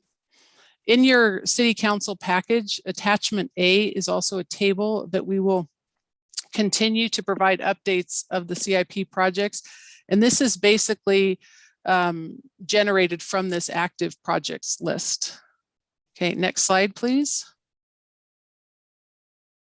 So I've talked, or in our previous meeting and then this one, we've talked a lot about these 5 packaged projects, package 1 through 5. And this is a map showing the 2 that were awarded on the December 14th council meeting, which were package 2 and 5. And then also the ones that I've just mentioned. So next slide, please. So staff has been working diligently to prepare different options to help streamline our CIP delivery options. And so we did bring before council before our on-call master list on the December 14th city council meeting. And in this list is basically pre-qualified professional consultants, which include civil engineers, architects, inspectors, electrical and mechanical engineers, GIS technical support, and landscape architects, to name some. And then we also packaged various projects, as we keep calling the package 1 through 5. So that one of the things that we did, we sent out an RFP for all of those packages at the same time. So we got a lot of interest during that. And then also we are utilizing our option for the cooperative purchasing agreement. And just to let you know that any of these contract awards that are over $25,000 will come before council. And then we are also in the process of conducting needs assessments of our existing infrastructure. Okay, next slide, please. So what I want to show here is basically what is going to come before you over the next 3 months prior to our next quarterly update. And that will be our water master plan. We're hoping to get that to you on the next meeting in February. And then also our asset management software, GIS, for this is for the water division. And then our citywide facility assessment, the Bidwell Plaza renovation and library building exterior weatherproofing. This is an amendment for additional structural assessment only at this time. And then also our citywide security assessment, which includes IT and public works and looking at all of our city buildings and cameras and badgings and various things for safety. Next slide, please. And also we will show, we have some design awards coming before you, and actually package 1 and 4 water and street design are included in tonight's agenda following this presentation. And we also have the La Fetra demo and rebuild of the exterior stairs, the council chamber interior upgrades and expansion. We have the Bidwell Plaza renovation and library building exterior weatherproofing, and also the Bluebird booster and distribution system, and including Wick Lane improvements. All right, next slide, please. And then my favorite part is always construction. And that is, we have the Gladstone Park Playground project, and the timelines of these are included in the packet as part of the attachment 1. And we also have the Gladstone Reservoir and Booster demolition, the Cullen Avenue street and water improvement. In fact, that construction is going to, or I'm sorry, that actually is going to start here very soon. The citywide slurry seal project. We've also got Bender Carter Street and Water. And there's chlorine pumps and skid replacements at our water facilities, and some lobby door replacement and police replacement security doors, and some more work at the Detective Bureau's maintenance and police bathroom remodel and lobby remodel. And then we also have our citywide ADA ramp and citywide street improvements. We are also going to be looking at various potential for CIP amendments. And one of those that will become before you in February is the Finkbeiner Park bathroom and playground area renovation. In the staff report, it discusses the possibility of future CIP adjustments and amendments that will continue to be proposed for the CIP as city staff is able to make progress on the existing projects and where savings can be captured, and then also look at new projects that may be identified. For example, this Finkbeiner the Finkbeiner project will come before you in February to present a report for the City Council consideration to amend the CIP to add and fund improvements to Finkbeiner Park as a result of vandalism on the restroom facility. This project will also include upgrades to the nearby tennis courts, the fencing, lighting, and addition of pickleball courts. It'll also have improvements to the playground, a pour-in-place soft surface, as well as various concrete and infrastructure improvements. Next slide, please. And we have two projects that are starting construction very soon, and that is the Lawford, Cossacks, and St. Vladimir Street and water improvements, and the Cullen Avenue water and street. Some of the challenges that we are facing is we're always looking for grant funding. And as we talk about the Finkbeiner Park, we do have damage to city infrastructure that we at times need to replace and repair. And then also an interesting challenge this year that I'm sure everyone's aware of is our material availability and the supplies. We have had some delay due to the availability of water pipe and fittings. All right, next slide, please. Okay, so that concludes my presentation, and we are available here to answer any questions. And with that, I'd like to turn it back to the mayor. Thank you. Councilmember Friedendahl. Thank you, Allison. Couple of questions. Noting in the package, the street water packages that you shared 1 and 4. Typically, I always thought the saying, you can never build it for less money than today. So when we look at the adjustment of the projects to bring them forward, we seem to be having a higher cost of build than what we would have looked at or what was proposed in the initial plan for a couple of years out. Am I reading that correctly? I know, I will tell you what we have done when we brought these projects to move them forward is we reestablished some engineers' estimates. So we also kind of took a bit of a deeper dive into the estimates.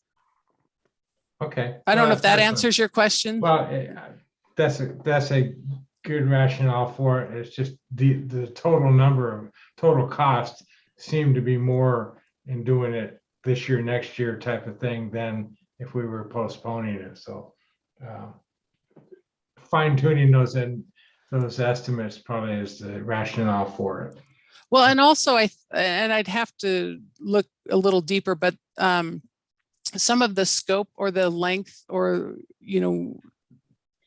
of the areas that we were going to do, again, the engineers took a closer look at it. And so that may have changed also. Okay, and maybe it's a larger project than what we initially had envisioned. So that's perfectly logical. I guess the question I have, and knowing that we're looking at the water infrastructure and its condition, and I'm excited to learn about that when that gets ready to go to present, and realizing that we're all dealing with aged infrastructure. Are we crossing our fingers and finding that the infrastructure is waiting for us to do these projects? Or are we getting surprises that are frequently making us reevaluate or reprioritize things?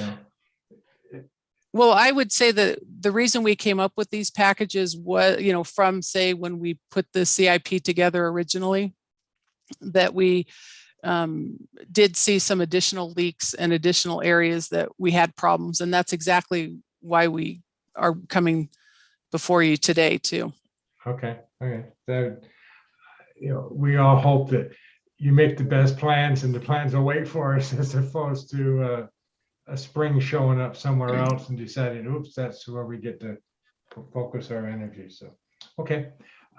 Great. Thank you for the presentation, and thank you for the entire team and all their diligence. So I look forward to this. Thank you. Thank you. Councilmember Alawas. Thank you, Allison, for your report. I've got a few questions. In adding up all the numbers and everything, it looks like there's somewhere around $40 million in funded projects and about $85.5 million in unfunded projects. Is that correct? I haven't looked that closely. Whatever you see, yes. Councilman, are you talking about the totality of carryover projects plus those in our 2-year fiscal years? Correct. Yes, that is accurate. Okay. So on the unfunded, the $85.5 million, we are still looking for funds for that, right? I would just add a little bit of a clarification to that, Allison, if you don't mind me jumping in really quick from a financial standpoint. So actually, in our 2-year budget under state law, council approves one funding year at a time. In our 2-year budget, we think we'll have those set aside funds. The reason why it's a 5-year CIP is historically we have funds that come in similar amounts, especially as we look at water and streets and special revenues, and those, the general funds that then turn into our CIP fund. We model the out years in hopes that that funding will come through as we project. So it's not just putting numbers out there and hoping to find funding. It's based on historical revenues and resources that have come in. Additionally, we have some stretch projects, first last mile, for example, that we put in there to find funding for. So it is a little bit of a complement of both of those. So you feel fairly confident on the $85.5 million? Over a 3-year total in the out years? Yes. That is what we're projecting in the 5 years, yes. Okay. Also on the report, it shows the antique streetlights with an unfunded amount of $1.925 million. Where did this number come from? I believe that was from the original estimate back when Dave was still here. And then we took that, we also took the amount, I believe we looked through from Anthony Portantino's office through the earmark and appropriation. And I believe that's the potential unfunded amount. But Okay. that then becomes subject to the report that we're undertaking right now for the assessment of the historic streetlights. So we funded the assessment of the historic streetlights in the budget, and now we're waiting on the final amount. Okay, so we really don't know if that number is correct or not. No, that is definitely a ballpark estimate. Okay, and is that taken into account of the $1.5 million we're going to receive from Portantino's office? Yes. So this is in account. So you're talking 425,000 over? No, that would be in addition to. So I think the thought at one time is it could be 2 to 3.5 million. All right. Also on the report, and you touched on that a little bit, Allison, is on the Gladstone water tank removal. It's been tracking to construction to start this month, and now we're going to go out for bid next month. What happened? I know that, I guess, was that two differences on the report? Is that what you're saying? Or just the delay? Just the delay in tracking this? Right. Also, I was explaining to the councilman how originally that project was one project with the creation of the splash pad. And when we had to break it into two, we had to do two different engineering. And then we were looking at some of the infrastructure there as we are going to reevaluate on the water side. And I know Chisholm, I'm sure, has questions about moving water, from Irwindale on down and what some of those changes were. And if you could provide any details on the updated engineering for that project, I think that would explain the timeline differential. When Chisholm did come on board, he took another look at some of these, the actual scope of the work. And then also, I do know more recently, Edison, we have to get new electricity to there, or new pedestal. And so that has just been the final design. We just received that from them. So the plans, I have signed the plans now, and they are going out to bid. Okay. On some of the streets that are considered dead, I know we've had ongoing conversations with these. There's major potholes and ruts. Is there a plan to kind of patch some of these things up for some of the residents? Because some of these streets are really, really bad, and they're not on the list to be repaired. We do need to, we've got something that's coming before you in the near future for some additional pavement maintenance, get some help from contractors that can come out and do some more extensive potholing, other than, our staff can do immediate changes, or repairs. But this would also allow for some larger patches, and maybe like what I would call, they call it like base repair, where they dig up the bad area and then replace that. So there is some intermediate that is possible in the Yeah, future. and I would just add to that, as we had the discussion when we got the pavement management report, and I know Michael on the call this evening turned into our resident expert in looking at how different square footage improves our overall street quality. In really the 5-year plan adopted by council, we set out the methodology to try to expand the amount of dollars we had by combining water projects and street projects. Excuse me. And without a doubt, as you pointed out, there are some dead streets that are out there, which are more expensive to fix. You can't get any more dead. So it's a fine line, excuse me, between trying to find a way to do crack seal and slurry seal and to extend the life of some streets that aren't in as bad condition, and doing a total, basically, mill and overlay of some of the streets that are dead. And in some cases, there may be some structural changes that have to be made as well. So as we develop the budget and look at the 5-year CIP, those types of things are taken into consideration. Unfortunately, those dead streets are very, very expensive to bring back to life. Well, hopefully we can find a way to make them at least usable in the time frame before we can find some money.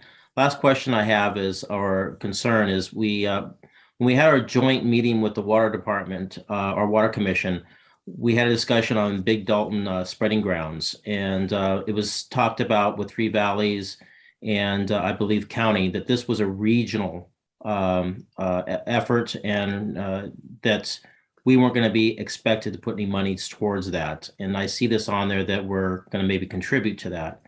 Is that correct, that we're going to maybe contribute to this after they said it was a regional and that we wouldn't have to? Chisholm, do you mind sharing the timeline of our water evaluation? Yeah, sure. So Councilman Alwas, that is still under development. So right now, what we're asking the county and Three Valleys to provide is a hydrogeological study to see how the spreading of the water will actually impact our wells. And also, we are investigating potential of adding an additional well up at Big Dalton. So right now, things are still under investigation. Nothing is set in stone or concrete. But an alternative is, as we all are aware, is concentrating our efforts at the Irwindale plants and wells, and seeing if our money will be better served in rehabilitating those wells as well. So again, right now, nothing is set in stone, Councilman. We are still investigating.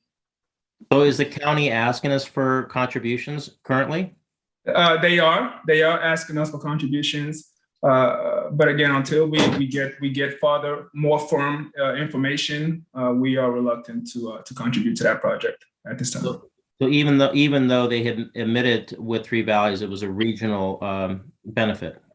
Well, I think the consensus that came out of that meeting, Councilman, was that Three Valleys agreed to take the lead in terms of soliciting to see if other municipalities would be willing to contribute. And so since then, we really haven't heard much of anything from Three Valleys other than the study in which they're doing for the hydrogeological study. Okay, thank you very much. All the questions I have. Councilmember Thompson. Madam Mayor, thank you. And I want to just affirm the incredible work that staff has done.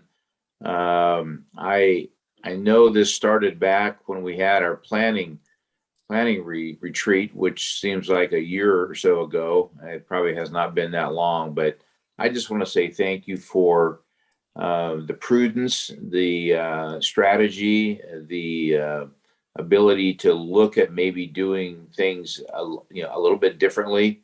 I know that from a philosophy standpoint, we're moving to when you fix one side of the road, you often fix that and then pave that, and the other side remains unpaved. And part of the philosophy change I'm hearing is that you're going to take time to pave the entire road, which I think makes a lot of sense. And I know this was supposed to be looked at last month, but I appreciate the time that staff has put in to take a look at it for this month. I can't fault anything that's in there. The thing that I think that the citizens need to know is that the city, as a result of prudent choices that have been made during the last 5 to 7 years, has put the city in a strong position to have the funds to do this. Not only with choices that have been made, but with Measure E and the support of citizens for that, we are in a strong spot to now be able to attack water, roads, and then a lot of infrastructure stuff, as Allison said, police, Bidwell Forum, City Hall, chambers, a lot of different things. And so I want to say thank you to the citizens for making this happen. I want to say thank you to the councils that 5 to 7 years ago really were wise in making some of the choices that were done. And so good job. I recommend and I support each and every one of these things. Thank you. Thank you. Mayor Pro Tem Boyer. Allison, great report, and appreciate the effort going into putting together a 5-year plan like this. The caveat that comes with doing something like this is there's so many unknowns moving forward that there are going to leave a lot of questions as to what may or may not be happening. So it's important for us to understand that this is a plan. And what's the old saying, Karen? If you want to make God laugh, just tell him you have a plan. You never know what's going to come at you, like our windstorm last week. But I did have David and Michael asked a lot of the questions I did, but the one that got overlooked is the Finkbeiner Park Stormwater Capture Project. That's a $25 million nut that we have to address. And can you speak a little bit on that? I know there have been some questions as to whether or not that was a project that was still on the books to move forward. So does it look like that is probably going to be part of our long-term stormwater recapture planning? Yes, we did receive the design costs, like I forget the exact number, 2.8 million over this next 2 years for the actual design. And that is, our city received that under the Safe Clean Water Measure W, what they call regional funds. As a city, we receive about 900,000 every year for municipal funds. So we did basically win a grant, if you will, for the design. And the hope is that the Measure W can fund a portion or all of the final project. So it is still in our requirements under the MS4 permit and our EWIM group And we are going to proceed with the design. Okay. And, oh, go ahead. No, I just appreciate that update because, it's something, again, we've been talking about for a long time, and it goes a little bit to answer some of Michael's questions about the stuff that's unfunded. This is something that hopefully we're going to be able to fund through Measure W, or at least a majority of it. And so those funds are out there. It's just a matter of trying to find them at some point. I guess the other question that I have with this, do we have we're hiring somebody a design consultant to start this, but do we have any kind of an idea what this project might look like?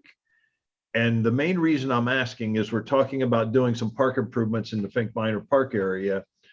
Are there any possible complications that we may have that I'd hate to see us do something that turns around and a few years later gets changed dramatically because we have to do that? Are all of those being coordinated? Yes, they are. And also the majority of the structure that will be built in Fink Minor, the stormwater capture concrete structure, will be under the baseball fields. And so that's where the majority of the work is. But yes, we'll definitely coordinate that with the new work or the proposed restrooms. Yeah. Appreciate that. Appreciate all the work that everybody put into having this plan, but our residents are always asking questions about, what's on the books, what are we going to be doing next, and when is my street going to be fixed? So the idea of having this on the website where it's going to be available to the public, I really appreciate the effort that went into that. So thank you. That's all I had. Thank you. And thank you to everyone. And yes, when we think we have it all figured out and all knowing and make the best plans, God, she indeed has a sense of humor. So thank you, Allison, to you and your staff for all that you have put into this plan and all that you've been doing to make improvements that we all look forward to. With that, I will entertain a motion. I'll move items 1 and 2 on the recommendations. Second. Second. Thank you. I heard a motion by Councilmember Alawas, a second by Councilmember Thompson. I'll take a roll call vote. Councilmember Alawas, Yes. Councilmember Thompson, Yes. Councilmember Friedendahl, Yes. Mayor Pro Tem Boyer, Yes. and Mayor Davis. Yes. And that passes 5-0. Thank you, Mayor. Thank you. And I think tonight that Councilmember Friedendahl is paying homage to you, Director Sweet, because we will be calling upon you once again for both items 15 and 16, which will be reported concurrently. Item 15, award a professional services agreement to Mulholland Consulting, Inc. for design of water and street improvements for Mauna Loa east of Glendora Avenue in the amount of $85,291. And then item 16, award a professional services agreement to Wield Engineering for design of water and street improvements for Cumberland Road, Palomar Drive, Lone Hill Avenue, north of Foothill Boulevard, Amelia Avenue, Country Club Drive, and Country Club Vista in the amount of $196,047 and authorize a 10% contingency in the amount of $19,605 for a total amount of $215,652. So with that, Director Sweet, I call on you once again. All right. Good evening, everyone, again. And this is to award the contract for design services for water and street improvement projects. And I will try to go through these quickly. Next slide, please. So these are 2 packages that I mentioned in the last presentation. There's package 1, which includes Amelia Avenue and the Cumberland areas for both street and water improvements.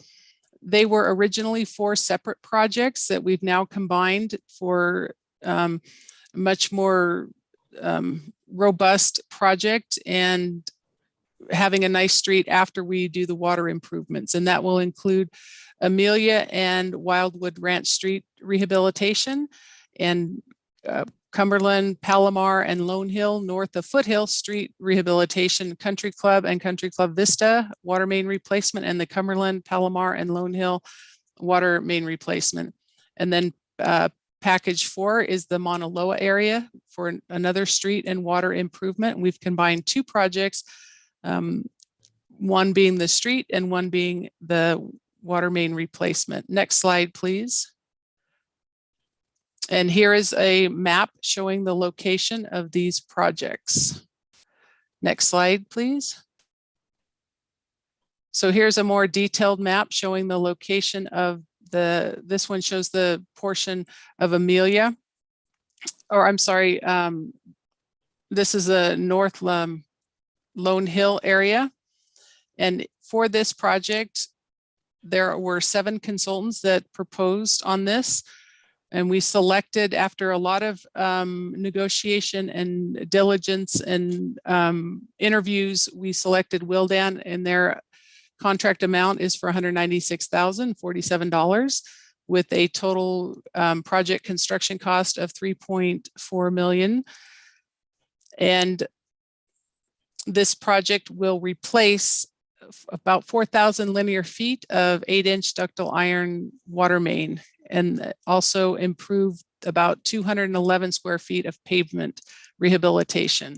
Next slide, please. And then this is a section, same project, showing the Amelia portion, and then also the Wildwood Ranch area and Country Club. Next slide, please.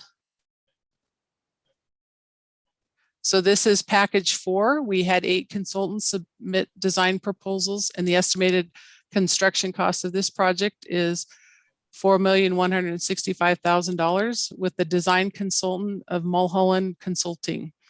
And their cost of the design is $85,291. And in this project, we are replacing 5,850 linear feet of ductile iron pipe and 2,011 square feet of street rehabilitation. Next slide, please. Okay, with that, it concludes my presentation on the 2 agenda items to award the package 1 and package 4 for design. Okay, thank you. So Councilmember Thompson. I am ready to make a motion to approve these, and I support that, but I don't want to limit the questions or the conversation that others have, but I would be more than happy to support these and make a motion to approve these. All right, well, I will come back to you in just a moment. Councilmember Alawas. Thank you, Allison, for the report. I like the consolidation of getting these packages moved out. Just one question for you. I know we have for the streets, the CPI for the rating. Do we have any rating system for our water pipes? I know that's kind of probably challenging to do, but do we have anything like that? We don't have anything currently, but I don't know, Chisholm, if you are aware. I honestly am not aware of the same type of rating system, but we will be assessing the pipes in our upcoming study. Go ahead, Chisholm. Yeah, that is correct, Councilman. So currently, in our 2017 Water Master Plan, we prioritize our water projects based on where we have leaks, concentrated areas of leaks. And so, as you can imagine, that is antiquated. So we will have to update that as part of this assessment, which will come to this council next meeting. So, and what we do is we don't necessarily have a rating system, but we do have a priority in terms of which areas of pipes or which areas of the city that we will need to concentrate on based on, leak history and things of that nature. So will that get integrated with our GIS system that we're working towards? Absolutely. Wonderful. Thank you very much. Mm-hmm. Councilmember Friedendahl. Yeah, thank you, Allison and Chisholm both, and Michael on the programs. The confidence in your choices on engineering and consulting is respected. I do find it curious that the consultants can come in and the low is one number and the high is like 5 times that number. And I think, wow, what are they doing differently? But I trust you. I trust your choices, and you've made good choices. And I know our colleague will be happy that Amelia is on the process and will grow into priority. So good job. I support this. Yeah, he's popping the champagne over there right now. Mayor Pro Tem Boyer. Thanks, Karen. Allison, I do have one question as I look at this, and I'm sure it's been taken into consideration, but as we move forward with some of these street improvements, are we trying to coordinate that with what the Gold Line is going to be doing? I sit here and I look at Lone Hill and can only imagine if Lone Hill and Route 66 at the bridge were closed at the same time, what kind of disaster we'd have. Is that something that is being looked at and coordinated? We will definitely be coordinating that. Okay, that was my only thought. I'm sure you would, but I just thought I'd ask the question. That's it. Thanks, Karen. And I would just add to that really quick, Councilman, we also coordinate with schools. We had one instance where we closed the street in the middle of school. So we definitely try to keep as many of those things in our mind as possible. So appreciate the question. That's a great question. Thanks. I will take these one item at a time. So if we can have a motion for item 15. Madam Mayor, I would, in great exuberance, move that we approve item 15. I'll second that. Thank you. That is a motion by Councilmember Thompson, a second by Councilmember Alawas. I'll take a roll call vote. Councilmember Alawas. Yes. Councilmember Thompson. Yes. Councilmember Friedendahl. Yes. Mayor Pro Tem Boyer. Yes. And Mayor Davis. Yes. That passes 5-0. Thank you. Thank you. I will entertain a motion for item 16. So moved. Second. Thank you. That is a motion by Councilmember Alawas, a second by Councilmember Thompson. I'll take a roll call vote now. Councilmember Alawas. Yes. Councilmember Thompson. Yes. Councilmember Friedendahl. Yes. Mayor Pro Tem Boyer. Yes. And Mayor Davis. Yes. And that passes 5-0. Thank you. Thank you. Thank you again, Allison and Chisholm and Michael and everyone else that has helped be part of this. Appreciate that. All right, that takes us to member and staff closing comments. Any council member have any closing comments? Adam or Mr. Winder? Nothing from me, Madam Mayor. Mr. Raymond, Mr. Lopez, Chief Egan? Okay, well, hearing none, then we are adjourned at 9:05 p.m.